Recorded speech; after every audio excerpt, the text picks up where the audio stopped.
सबको प्रणाम। राम राम। एक समय था जो जमींदारी प्रथा होती थी, जिसमें गुंडों के बल पर जमीन हड़पे जाते थे, गरीबों को लूटा जाता था। गरीबों का हजारों का सामान लेकर सैकड़ों दिया जाता था और तब भी किसान गरीब परेशान थे। आज भी गरीब किसान परेशान हैं। पहले के समय में जमींदारी प्रथा होती थी, राज प्रथा होती थी और राजा अपने मंत्रियों से, अपने कानिंदों से, अपने गुंडों से समाज के बीच में तरह तरह की व्यवस्थाएं बनाकर अधिक से अधिक धन इकट्ठा करने की व्यवस्था करते थे। वही हाल जमींदारों का था, वही हाल अब भी है। आज़ादी से पहले जो व्यवस्थाएं थी वो अब भी है। जैसे पहले की व्यवस्था ये थी कि छोटे छोटे चोर हुआ करते थे, जगह जगह लोगों को लूटते थे, सड़क पर, रोड पर, पगडंडियों पर, जंगलों में, घरों में लूटते थे, क्योंकि रोजगार नहीं था, व्यवस्थाएं नहीं थी, खाना जरूरी था, भोजन के लिए कुछ न कुछ करना पड़ता था, करना जरूरी भी था क्योंकि काम नहीं थे। आज की भी दशा वही है, सिर्फ अंतर इतना है कि देश आज़ाद हो चुका है, गणतंत्र दिवस की तरफ बढ़ रहा है। कुछ दिन तक गणतंत्र दिवस की तरफ रहा, अब गणतंत्र की तरफ बढ़ रहा है। पहले समाज के लोग ही समाज को लूटते थे, लेकिन अब समाज से वोट लेकर सरकार बनती है और सरकार समाज को समाज से ही लुटवाती है। पहले गुंडों के बल पर जमीन कब्जाए जाते थे, लोगों के मकान गिराए जाते थे, मकानों में चोरियां होती थी, मकानों में रखे हुए संपत्ति को निकाल लिया जाता था, बेटी बहनों को लूट लिया जाता था, बर्बाद कर दिया जाता था। आज भी सरकार वही काम कर रही है जो पहले के जमींदार या राजा के लोग किया करते थे और राजा को पता भी नहीं होता था। उसी तरह आजकल भी सरकार गुंडों से तो जो कर रही है करा रही है, अधिकारियों से भी वही काम करा रही है जो पहले के लोग माफियाओं से कराते थे, चोरों से कराते थे। अब अधिकारियों से वह काम कराया जा रहा है, कर्मचारियों से वह काम कराया जा रहा है, यहाँ तक कि प्राइवेट में कर्मचारियों को रखकर उनसे समाज को लूटने का व्यवस्था बनाया जा रहा है। जगह जगह थाने चौकी खोल कर समाज को लूटने की व्यवस्थाएं बनाई जा रही हैं और अधिक से अधिक लूटने का प्रयास किया जा रहा है। पहले लोग 10 रुपया 20 रुपया, एक आना दो आना दे देकर लुटाते थे, अब हजार हजार करोड़ करोड़ लाखों लाखों देकर लूटे जाते हैं। फिर भी सरकार को संतोष नहीं है।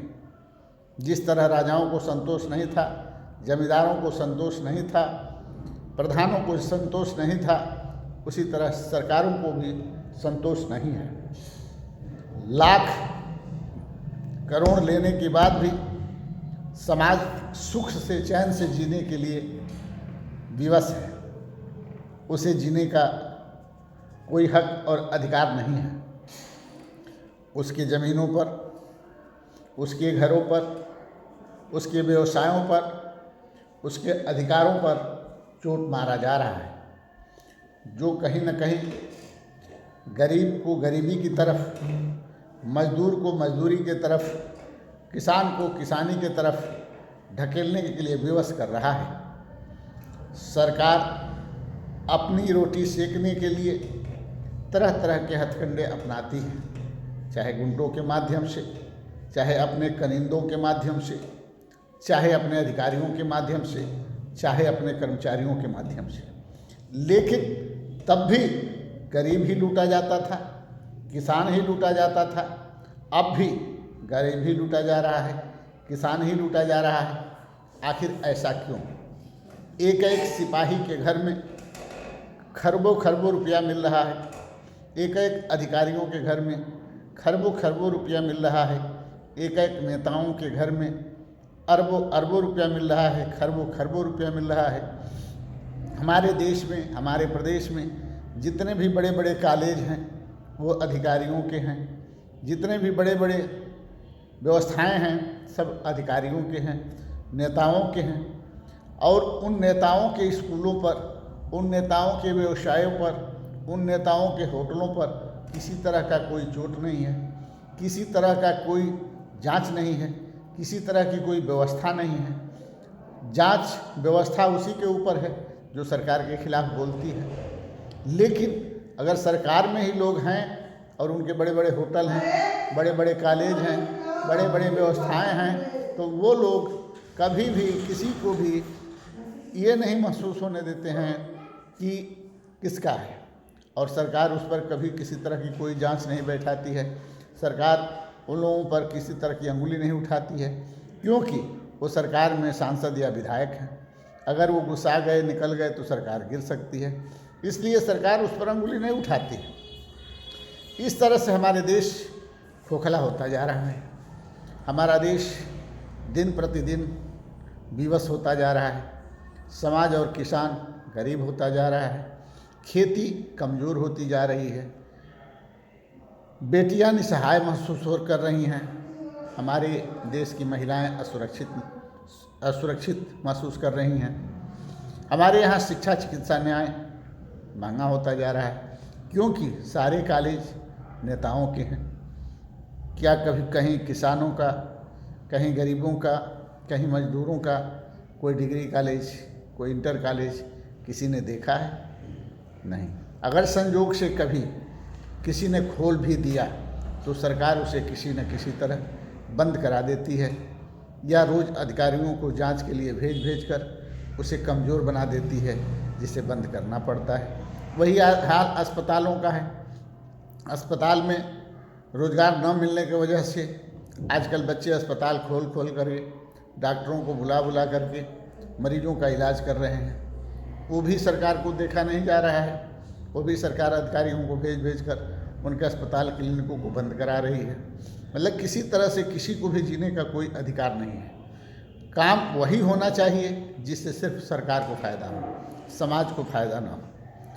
इसीलिए सरकार तरह तरह के हथकंडे अपना करके समाज के बीच में हो रहे कार्यकलाप को बंद कर अपने फ़ायदे का काम करती है। समाज को सोचना चाहिए कि हम लोग आज़ादी तो लिए, लेकिन आज़ादी से फ़ायदा किसको हुआ? सिर्फ नेताओं को। और नेता किसने बनाया? हम सभी ने। तो हम नेता बनाने से पहले 1000 बार सोचते क्यों नहीं हैं?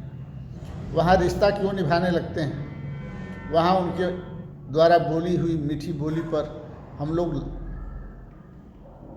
मोहित क्यों हो जाते हैं? हम उनकी बातों में क्यों आते हैं और वोट देकर 5 वर्षों तक उन्हें मलाई खाने के लिए छोड़ देते हैं, और हम चटनी अचार खाकर जीने के लिए विवश होते हैं, वो भी बड़ी मुशक्क़त के बाद। क्या इस पर कभी आप लोगों ने सोचा? क्या ये व्यवस्थाएं बदलनी नहीं चाहिए? क्या गरीबों के घर में, किसानों के घर में मेडिकल कॉलेज या मेडिकल कॉलेज में पढ़ने वाले लड़के नहीं होना चाहिए? क्या किसानों और गरीबों के घर में इंटर कॉलेज और इंटर कॉलेज में पढ़ने वाले लड़के नहीं होने चाहिए? क्या किसानों और गरीबों के घर में डिग्री कॉलेज और डिग्री कॉलेज में पढ़ने वाले लड़के और लड़कियां नहीं होनी चाहिए? अगर होनी चाहिए तो व्यवस्थाएं बदलनी चाहिए। जात पात से ऊपर उठकर अमीरी और गरीबी दो जात को समझते हुए गरीबों को ये करना होगा कि अमीरों से निवेदन कर उनसे अपना अधिकार मांगने का प्रयास करना होगा। अगर अपना अधिकार न मिले तो उसे छीनने का भी प्रयास करना होगा। तभी हमारा देश तरक्की कर सकता है। हमारे देश में किसी के पास 100 कुर्ते हैं तो किसी के पास एक भी नहीं। किसी के पास 100 रुपया है तो किसी के पास 100 पैसा नहीं। समाज में बदलाव तभी संभव है जब हम सब मिलकर, अमीर गरीब एक होकर, सबके दुख में हिस्सा लें और जिनकी बेटियां, जिनकी बहनें, जिनके घर के लोग खाने बिना मर रहे हैं, जिनके बच्चों की शादियां नहीं हो रही हैं, जिनकी बिटियां कुंवारी बैठी हैं, उम्र 18 और 21 से ज़्यादा हो रहा है, तो हम सभी लोगों का ये श्रेय बनता है कि सब लोग मिलकर उनके लड़की को मदद कर, उस किसान और गरीब की मदद कर उस लड़की की शादी कराने में सहयोग करें और सब लोग साथ आएं। शादी कराना पुण्य का काम है। आप चाहे जितना भी धन बटोर लें, इकट्ठा कर लें, आप लेकर नहीं जा सकते। अगर आप लेकर नहीं जा सकते हैं तो जीते जी कुछ लड़कियों को भला कर दें, जीते जी कुछ लड़कों की भला कर दें, जीते जी समाज की भला कर दें, जीते जी गरीब किसान को भला कर दें। इसी में आपका भलाई है, वही आपका सब लोग याद रखेंगे, वही आपके फायदे का होगा और वही एक मुक्ति का साधन है, वही आपको प्रभु से मिलाने में सहयोग और मदद करेगा। इसी सब बातों के साथ जय हिंद, जय भारत, जय सर्व समाज।